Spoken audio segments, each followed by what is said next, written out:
Olá pessoas, no vídeo de hoje então vamos dar continuidade finalmente à nossa série de vídeos aqui sobre Sandman. Por que nós tivemos essa pausa aí nessa última semana? Porque eu não tive tempo de gravar. Quer dizer, eu gravei esse vídeo já uma vez, só que aí depois de eu ter gravado, eu percebi que eu não havia gravado coisa nenhuma porque a câmera não estava ligada. Então veja só vocês que apesar de ser uma pessoa que trabalha com produção audiovisual para os meios digitais, ainda assim eu não sou uma pessoa lá muito versada na tecnologia, como se percebe por essa anedota que eu acabei de contar aqui para vocês. Enfim, o caso então é que eu espero que agora tudo dê certo para que a gente possa então continuar a nossa conversa. Inclusive, eu resolvi, como o próximo arco aqui depois de Estação das Brumas é um arco relativamente curto, ele tem apenas 3 volumes, eu resolvi já fazer o vídeo para ele nessa semana aqui também. Inclusive, tentarei gravá-lo logo em seguida a este que você está vendo agora. Certo? Muito bem. Como é de praxe, eu vou deixar aqui o meu... Ah, não, mentira. Eu não vou deixar por enquanto, porque eu vou precisar dele logo, logo. Mas, enfim. Porque esse é um livro meio difícil de ficar manipulando, aquela coisa toda. Enfim. Então, no vídeo de hoje, vamos falar um pouquinho aqui sobre o quarto arco de Sandman, que se estende dos volumes 21 a 28, e se chama lá então Estação das Brumas. E esse daqui é um arco em que se resolve uma série de questões que haviam ficado em aberto nos arcos anteriores, ou ao menos aqui neste quarto arco, o Neil Gaiman dá indício de que essas questões em aberto não foram totalmente esquecidas. Além disso, neste quarto arco, se aprofunda todo aquele processo de humanização dos Perpétuos de uma maneira geral e do Morpheus de uma maneira particular. Além disso, Estação das Brumas é um arco que continua investindo muito mais na construção de elementos que corroboram para uma maior carga dramática do que elementos ligados, por exemplo, ao terror e ao horror, ainda que aqui nós tenhamos de volta a presença do Lúcifer e mesmo a presença lá do Morpheus, que voltem então a ser o centro a partir do qual se irradiam todas as ações que movimentam o arco, e isso é algo que já não acontecia desde pelo menos há 2 arcos para trás aí, não é verdade? Então, apesar da presença desses 2 elementos que estavam lá no primeiro arco, que era um arco muito mais voltado para o terror, este quarto arco se liga muito mais, por exemplo, ao Casas de Bonecas, sobretudo quando nós pensamos mesmo na estrutura deste segundo arco, não é? Então aqui, a exemplo dos arcos anteriores, Estação das Brumas, ele começa por 2 epígrafes, aí eu sempre falo para vocês, leia com atenção a epígrafe. A epígrafe, para você não sabe, epígrafe é o nome dessas frases que vem aqui no início de um livro, no caso aqui de uma HQ, enfim. E as pessoas geralmente ignoram as epígrafes, que é algo que eu não sei como conseguem fazer isso, uma vez que a epígrafe ela já nos apresenta uma ou várias chaves de leitura que são importantes. Então não é simplesmente uma frase que o escritor coloca ali porque achou bonitinha. Geralmente a epígrafe já provoca uma filiação imediata entre essa narrativa que nós vamos ler e alguma outra narrativa anterior, e graças a essa filiação, então nós conseguimos entender mais ou menos qual é o caminho que a nossa leitura deve seguir, segundo a proposta do autor. Pois bem, então aqui, Estação das Brumas tem 2 epígrafes, são elas então: pois há o inferno do terror, da dor que não tem fim, em que dividem demônio e pecador, as trevas, as chamas, o confim. Quem disse isso foi o Isaac Watts lá em 1720. E a segunda epígrafe é a seguinte: a gente não tem que ficar em lugar nenhum para sempre. E quem disse isso foi o Edwin Payne, em dezembro de 1990. Então veja que essas 2 epígrafes, e agora eu vou deixar meu volume aqui porque ele é difícil de ficar manipulando, enfim.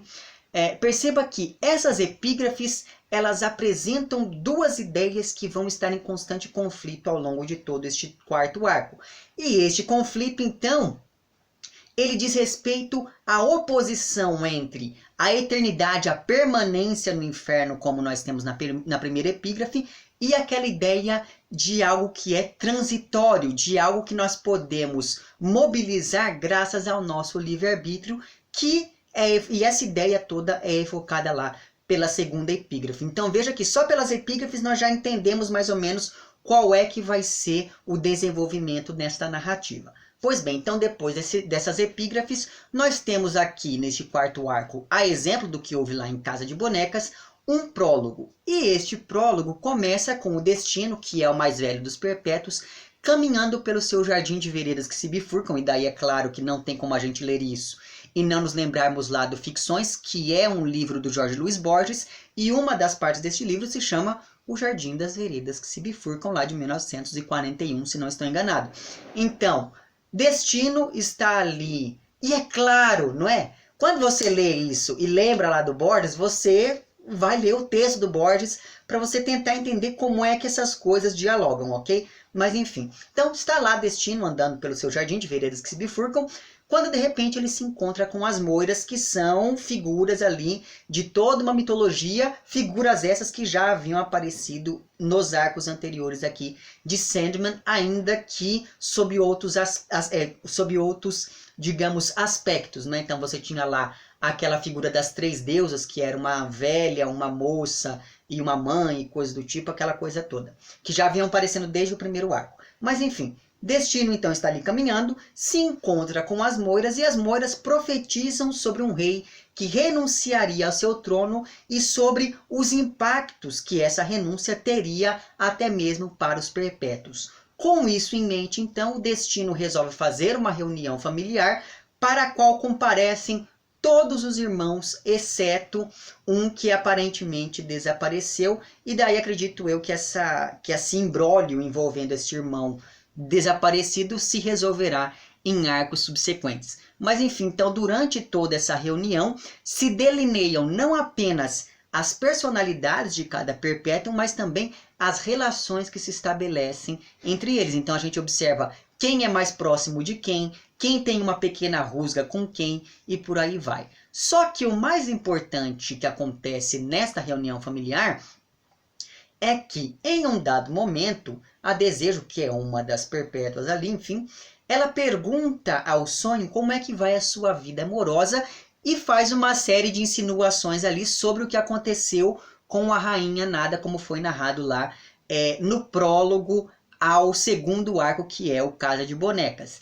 E como Orfeus é uma figura muito besta, e aqui nós temos todo um processo de humanização pelo qual esse personagem vem passando, porque sim, o Morpheus é aquele tipo de pessoa que ele cai em todas as provocações possíveis, mas enfim, então veja que isso é algo muito humano nesse herói que nós temos aqui diante.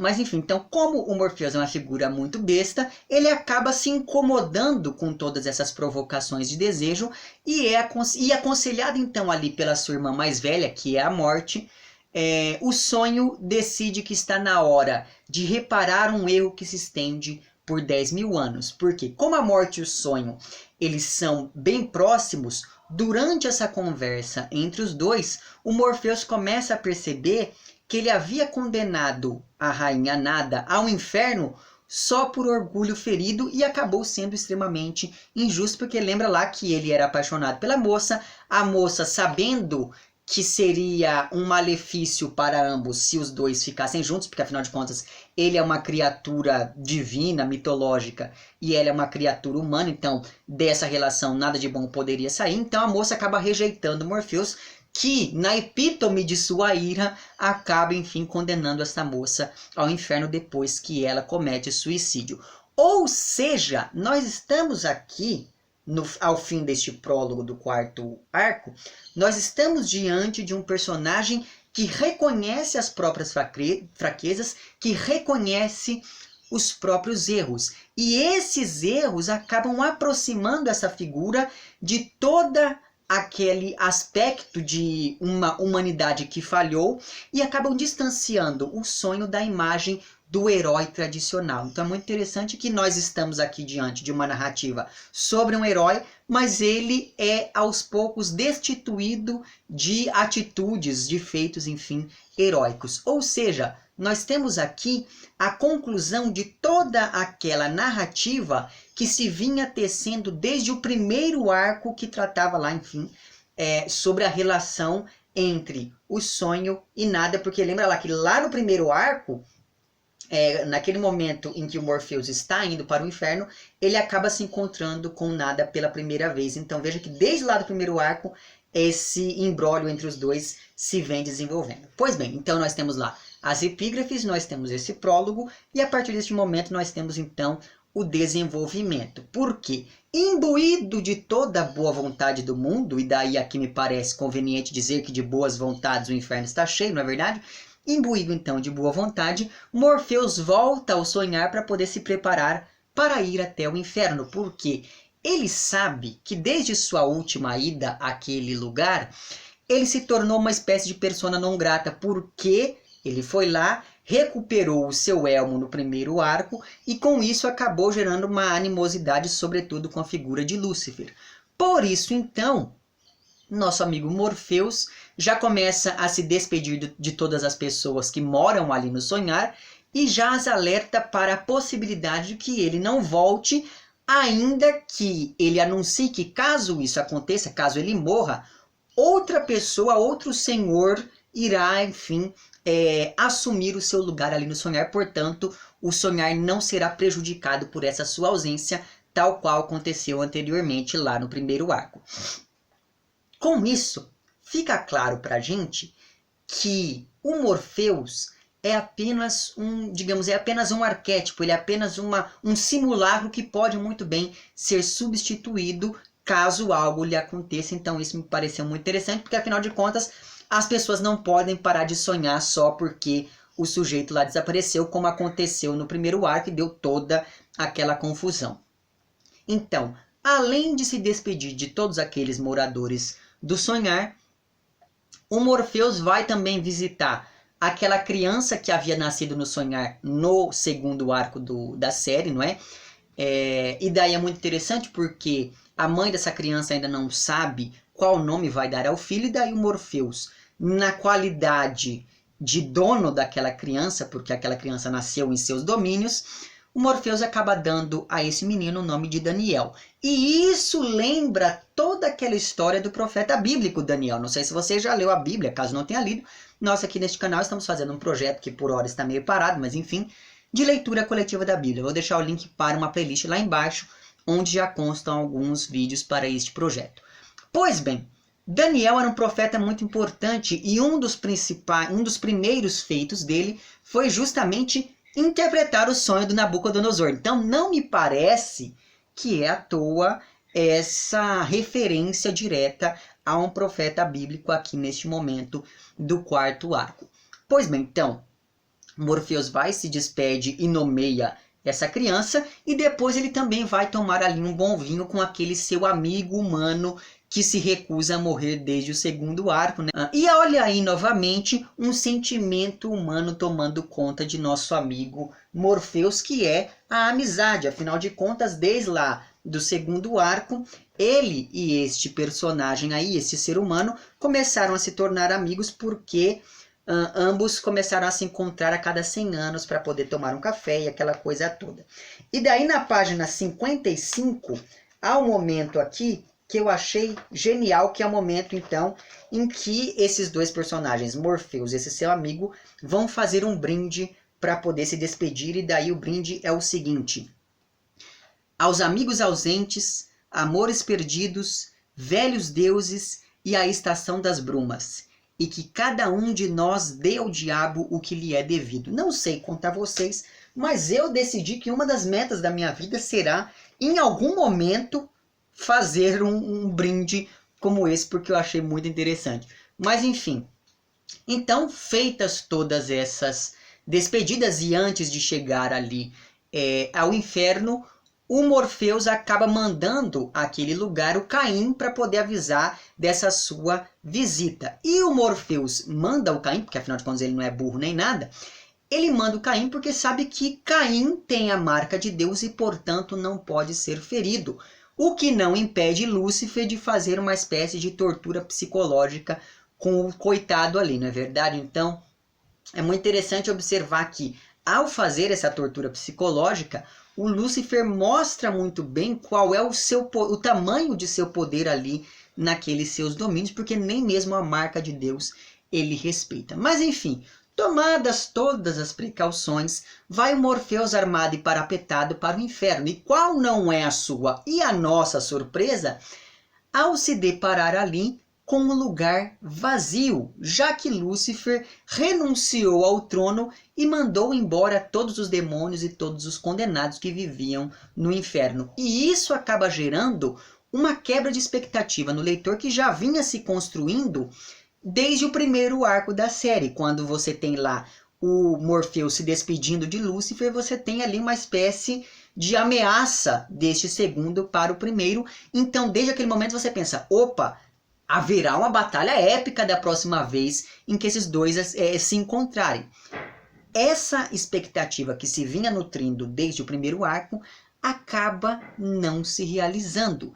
Ao invés disso, o inferno está vazio e o Lúcifer está ali tranquilo conversando com o Morpheus. Só que é preciso dizer que essa expectativa, apesar dela ter, enfim, não dado em nada, ela não desaparece totalmente. Então apesar de nós termos apenas os dois personagens conversando, essa não é uma cena nada tranquila, principalmente graças àquela ambientação do inferno que gera uma tensão que vai crescendo a cada página. E claro, graças à fama de Lúcifer, na verdade, porque ele tem a fama ali de ser o pai da mentira, então acredita-se que ele não é uma pessoa muito confiável. Inclusive, falando sobre a ambientação do inferno, eu me lembrei bastante daquele poema chamado Terra Devastada, do T.S. Eliot. Não sei porquê, mas caso você aí nunca tenha lido, eu sugiro que você o faça, porque é um poema muito interessante e me parece que o inferno ali deste quarto arco seja inspirado neste poema, ainda que Lúcifer não seja mais o David Bowie, o que me deixou um pouco triste, confesso. Mas enfim, enquanto vai fechando ali o inferno e mandando embora alguns retardatários, o Lúcifer explica ao sonho qual é o motivo dessa sua decisão tão inesperada e tão drástica. Só que antes é preciso dizer o seguinte: é nesse processo de expulsão dos retardatários que nós percebemos que os condenados é quem escolhem e mesmo exigem o castigo que vão receber no inferno pela eternidade afora, porque existe ali um momento em que o Lúcifer vai conversar com um sujeito que ainda está atado a uma pedra, dizendo que ele merece ser castigado porque ele foi um verdadeiro monstro quando era vivo, aquela coisa toda. E o Lúcifer fala: olha, amigo, esquece isso, ninguém mais lembra de você, vai viver sua vida eterna longe daqui porque o inferno está fechado. Pois bem, e o que levou o Lúcifer? E veja bem, a partir do momento que a gente percebe que é o sujeito que escolhe o próprio castigo, nós estamos retomando aquilo que estava lá na epígrafe, que é o livre-arbítrio. Mas enfim, o que levou o Lúcifer então a encerrar as suas atividades como dirigente do inferno foi basicamente duas coisas. Primeira, Lúcifer cansou de ser considerado apenas um alcoviteiro, apenas um agente da tentação, como se o inferno se resumisse a um presídio e ele se resumisse a um sujeito que perverte as pessoas, quando na verdade ele representa muito mais do que isso, porque afinal de contas ele é o contrário de Deus e tem muito mais o que fazer do que ficar se metendo na vida alheia. Isso me lembrou bastante da situação do Mefistófeles lá em Meu Fausto, que é uma peça de teatro do Paul Valéry, para a qual já tem vídeo aqui no canal. Caso não tenha visto o vídeo, eu vou deixar o link para ele lá embaixo. Naquela peça, o Fausto chama Mefistófeles para fazer um pacto, uma vez que o diabo perdeu a credibilidade no mundo moderno. Ele não assusta mais as pessoas, ele é apenas um alcoviteiro mesmo. Então me lembrou bastante essa situação lá descrita pelo Paul Valéry, esse diálogo entre Lúcifer e Morpheus aqui. Então esse é o primeiro motivo. Basicamente ele cansou de ser humano. O segundo motivo é o seguinte: o Lúcifer começou a questionar a natureza daquela rebelião que o fez ser expulso do paraíso. Porque ele ficou pensando: será que eu tive mesmo liberdade para escolher ser um rebelde? Ou tudo não passou de um plano divino, de um plano de Deus, já que a ideia de paraíso e de redenção pressupõe e depende da ideia de inferno e de, enfim, castigo como uma espécie ali de contraponto. Ou seja, o Lúcifer toca aqui em um ponto de extrema importância para todo o arco, que é o livre-arbítrio, que já vinha sendo anunciado desde lá da segunda epígrafe. Então veja como ela é importante. Porque o ser humano, é mal porque quer. O ser humano ele não depende, ou o ser humano também é bom porque quer. Ele não depende de Deus ou do diabo para nada. Ele não precisa de influências ou de interferências sobrenaturais e externas para isso, porque afinal de contas o ser humano tem o livre-arbítrio, ao contrário de Lúcifer, que chega à conclusão de que provavelmente ele não tem livre-arbítrio nenhum, já que ele, pelo menos em teoria, seguiu ali os planos divinos. E daí você tem a oposição entre livre-arbítrio e destino, que retoma aquela caminhada do mais velho dos perpétuos pelo seu jardim das veredas que se bifurcam. Então veja, é muito interessante que ao longo de todo o arco, o Neil Gaiman vai contrapondo essas duas ideias. Você precisa seguir um destino ou você tem livre-arbítrio. Não tem como você conciliar as duas coisas, já que se tudo está escrito, você não tem liberdade para escolher coisa nenhuma. E é justamente por isso que o nosso amigo Lúcifer aqui decide abdicar de seu trono e encerrar as atividades do inferno como uma espécie de, como uma forma de assumir as rédeas da própria vida ou da própria eternidade, sei lá como a gente pode se referir a isso. Só que é muito esperto esse tal desse Lúcifer, porque ele aproveita toda essa oportunidade e, como vingança contra o sonho, dá a este segundo a chave do inferno depois de pedir para que lhe arranquem as suas asas e aquela coisa toda. E com isso, nosso amigo Morpheus se vê reduzido a uma espécie de corretor de imóveis do além. E veja bem, eu não tenho nada contra os corretores de imóveis, ok? Eu só achei muito inusitada essa situação em que se encontra o personagem central aqui de Sandman. Então, postas todas essas coisas, Morpheus volta ao sonhar e se depara com a visita de vários seres mitológicos que foram ali lhe fazer propostas para conseguir barganhar em troca da chave do inferno.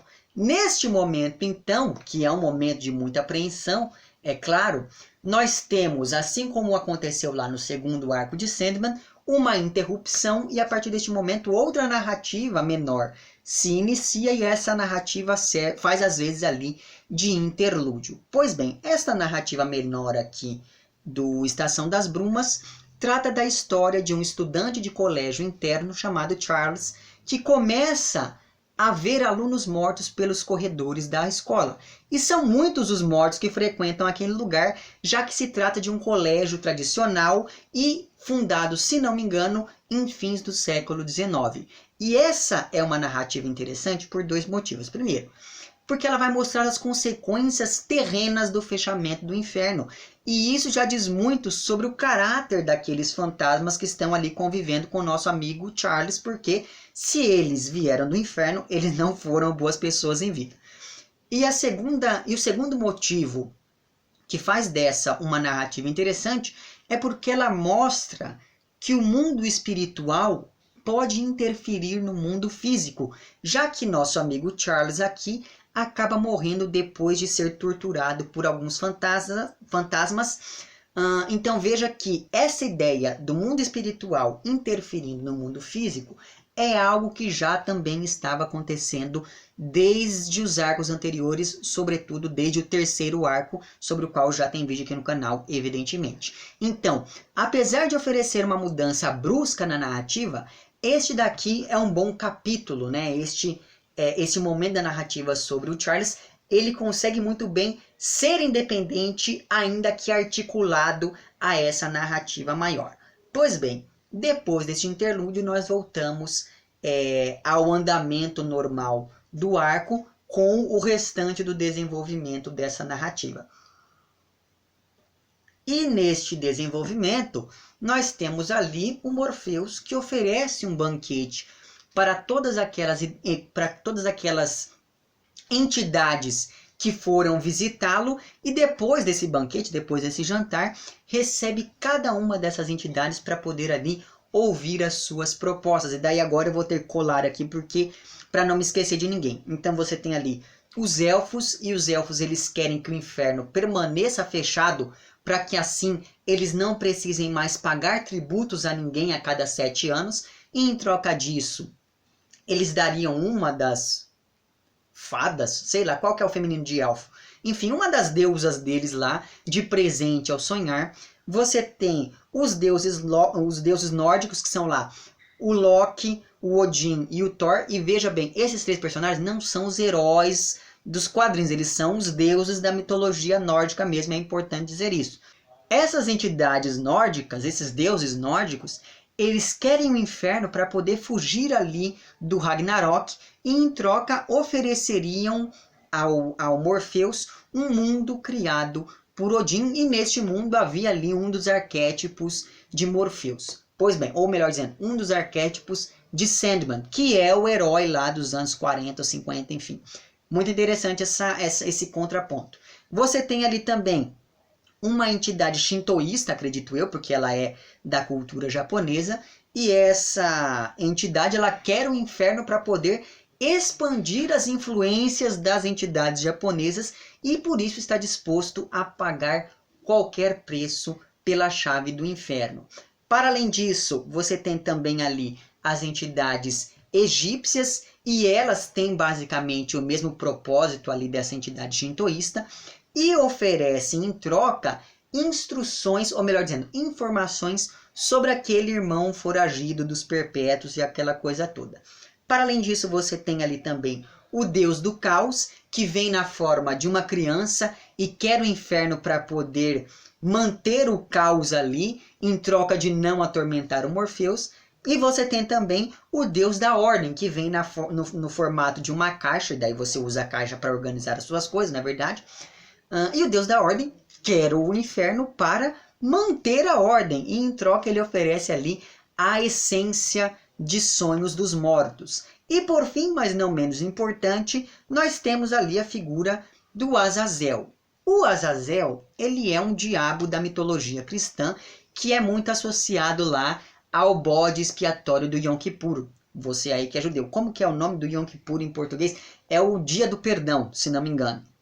Que é aquela coisa toda de que uma vez por ano você pegava um bode, colocava ali, ele simbolizaria os pecados de toda uma comunidade, você jogava ele no deserto, deixava ele morrer, e assim ele morria pelos pecados daquelas pessoas, e isso depois foi, enfim, substituído pelo corpo de Jesus no cristianismo e aquela coisa toda. Pois bem, Azazel então é essa figura bíblica que evoca, portanto, uma mitologia cristã, e ele está reivindicando o inferno como um lugar que é seu por direito, porque afinal de contas o inferno faz parte da mitologia cristã, veja bem.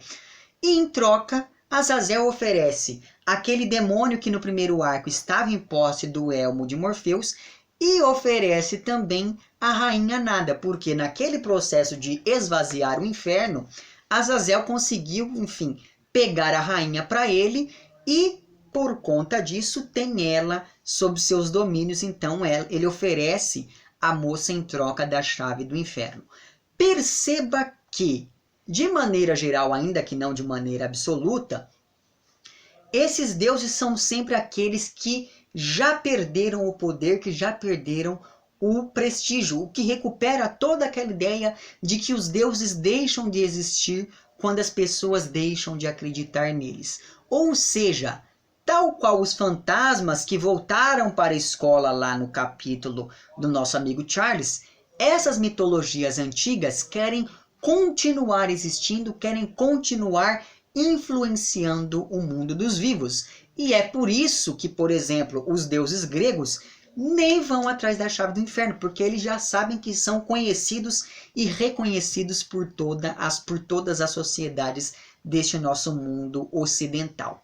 Então, além de toda essa gente, comparecem também ali ao banquete dois anjos que foram enviados àquele lugar por Deus apenas para poder, enfim, observar tudo, pelo menos em um primeiro momento. Só que depois de uma noite meditando, o Morpheus não conseguiu decidir a quem deveria entregar aquela chave do inferno, e por isso os anjos dão a ele um recado de Deus, dizendo que, na verdade, o inferno, na condição de sombra, na condição de duplo do paraíso, deveria ficar sob os auspícios desses anjos enviados por Deus, para que assim a harmonia se restabelecesse, já que, para as pessoas recompensadas com o paraíso, deveria existir também um contraponto, porque afinal de contas, senão elas se sentiriam injustiçadas ao verem que as pessoas maldosas não foram devidamente castigadas no inferno.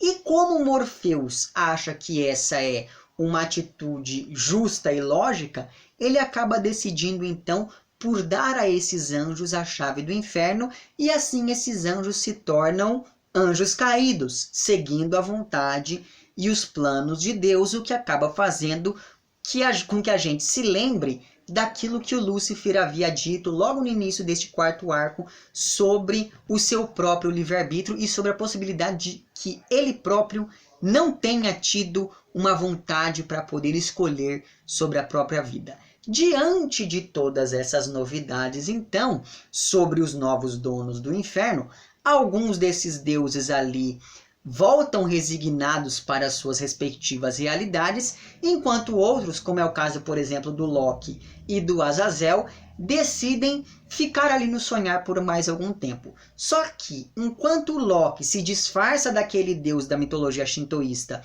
para poder ali se livrar dos castigos que ele recebe em sua realidade, e acaba por conta disso, então, contraindo ali uma espécie de dívida com Morfeus, que resolve ajudá-lo nesse seu problema com os seus pares ali, né, na mitologia nórdica.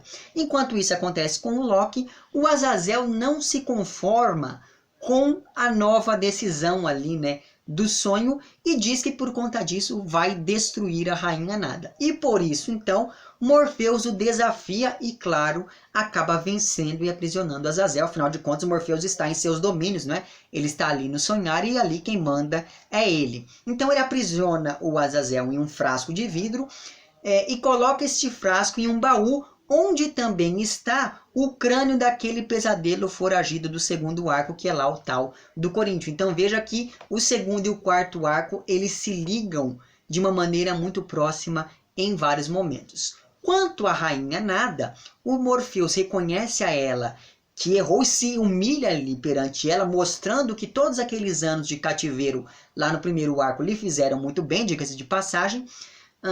E como uma maneira ali de se desculpar de modo mais efetivo, ele acaba fazendo com que essa rainha reencarne. E essa reencarnação faz com que a memória da Rainha Nada sobre o Morfeus se apague de maneira tão irrevogável quanto aquela renúncia de Lúcifer ao seu trono no inferno. E com isso nós chegamos então ao epílogo deste quarto arco, que vai tratar ali do que aconteceu, afinal de contas, depois de todos esses eventos. Então, por exemplo, por falar em Lúcifer, como eu estava dizendo a vocês, né? Nós descobrimos que ele está ali tranquilo, contemplando a natureza da criação divina em alguma praia perdida pela Austrália, enquanto os anjos dão início a uma nova era de tortura, choro e ranger de dentes no inferno. Por quê? A partir do momento em que os anjos assumem a liderança daquele lugar, os condenados não deveriam mais sofrer pelo sofrimento em si, mas para se tornarem almas melhores e assim alcançarem a redenção. E isso acaba tornando tudo pior, porque afinal de contas isso desvia o castigo de algo físico para algo espiritual e psicológico, e isso é basicamente o que acontece quando nós pensamos na mudança do Antigo para o Novo Testamento. Não é verdade? No Antigo Testamento, quando uma pessoa fazia alguma coisa errada, o que acontecia? Ela só era apedrejada ali na praça pública. Enquanto que no Novo Testamento, Jesus falou, olha, isso não é muito legal. Ao invés disso, quando você morrer, você vai passar a eternidade sofrendo e purgando as suas dívidas. Não é porque você foi mal durante os seus 50 anos de passagem pela terra, e nisso existe todo um novo conceito de justiça, não é verdade? E como este é e veja bem, eu não estou criticando você que acredita nisso e coisas do tipo, né? Cada um acredita naquilo que lhe convém, mas é basicamente essa mudança que acontece lá na Bíblia, e essa mudança acaba aparecendo aqui também quando nós pensamos nessa nova administração do inferno. Mas enfim, como eu ia dizendo para vocês, então, como este é um arco absolutamente circular, ele termina onde começou, que é com o destino andando por aquele seu jardim com veredas que, apesar de bifurcadas, sempre levam ao mesmo lugar, tal qual as narrativas lá do Borges. E aí eu chamo a atenção para o título do arco, que é outra coisa que as pessoas sempre esquecem de mencionar, não é verdade? O título dos livros também dão uma boa chave de leitura. Porque Estação das Brumas diz respeito a algo que deixa o contorno das coisas difuso, difícil de entender. A bruma, a névoa, é algo que atrapalha a visão, é algo que deixa tudo turvo e torna mais difícil olhar para as coisas e entender as coisas tal qual elas são. Então tudo isso acaba se ligando, por exemplo, àquele livro que o destino carrega, a toda aquela situação do inferno, acaba se ligando também à escolha sobre o novo dono das chaves ali do inferno e principalmente a percepção de Morpheus sobre a sua atitude para com a Rainha Nada. E aí as brumas finalmente se afastam, elas finalmente se dissipam e o nosso amigo Morpheus começa a perceber o quão injusto foi, ou melhor dizendo, acabou sendo ali com esta personagem humana. Porque a bruma, ao tornar as coisas mais difusas, acaba dando uma ideia de imprecisão, acaba dando uma ideia de mudança constante. E essa mudança constante afeta o Morpheus, a Nada, o Lúcifer, os deuses que vão visitar o sonhar, o nosso amigo Charles que morreu lá na escola e por aí vai. Mas esse também é um arco sobre a tensão entre o destino e o livre-arbítrio, como eu já falei para vocês. Por quê?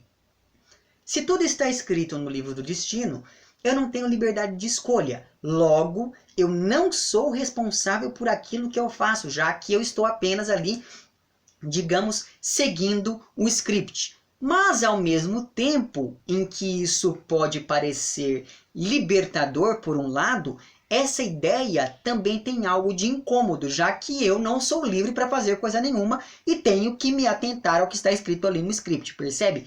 Por tudo isso e também por apresentar melhor quase todos os perpétuos, né? Porque até então a gente sabia apenas um pouquinho de cada um e aqui neste quarto arco nós temos uma visão muito mais ampla de quem é cada uma dessas criaturas, né? Dessas entidades.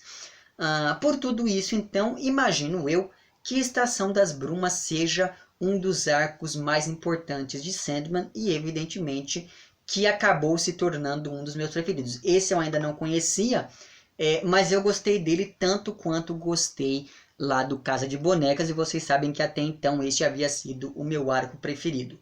Para mim, esse daqui ele aprofunda muito daquilo que a gente vinha observando desde aquele segundo arco, e ele faz isso de maneira primorosa. Agora a gente vai ver o que acontecerá daqui para frente, certo? Então, como eu falei para vocês, ainda essa semana já sai o vídeo sobre o próximo arco, porque ele é composto apenas por 3 volumes, então acredito eu que não será difícil para vocês acompanharem o próximo vídeo dentro deste projeto.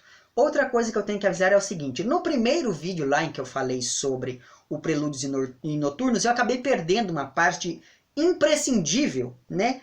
Em que eu falava que alguns de vocês haviam disponibilizado aí os volumes de Sandman em inglês. Só que como eu perdi essa parte, algumas pessoas pensaram que o que estava disponível seriam textos de apoio a essa leitura. Não duvido que exista tal material, mas eu não estou em posse dele. Portanto, se você tiver aí alguma sugestão de leitura complementar, deixe lá embaixo nos comentários, porque assim a gente consegue, enfim, comungar de maneira mais holística dessa indicação. Certo? É isso então. Se você tem algo a acrescentar a esses meus comentários, diga lá embaixo. Se você gostou do vídeo, não esqueça de curtir e de compartilhar. Caso você não tenha gostado, deixe lá embaixo também o porquê de não ter gostado. Se você está inscrito no meu canal, muito obrigado pela sua inscrição. E caso não esteja inscrito, inscreva-se também lá embaixo. Um amplex para vocês todos, até o próximo vídeo e tchau!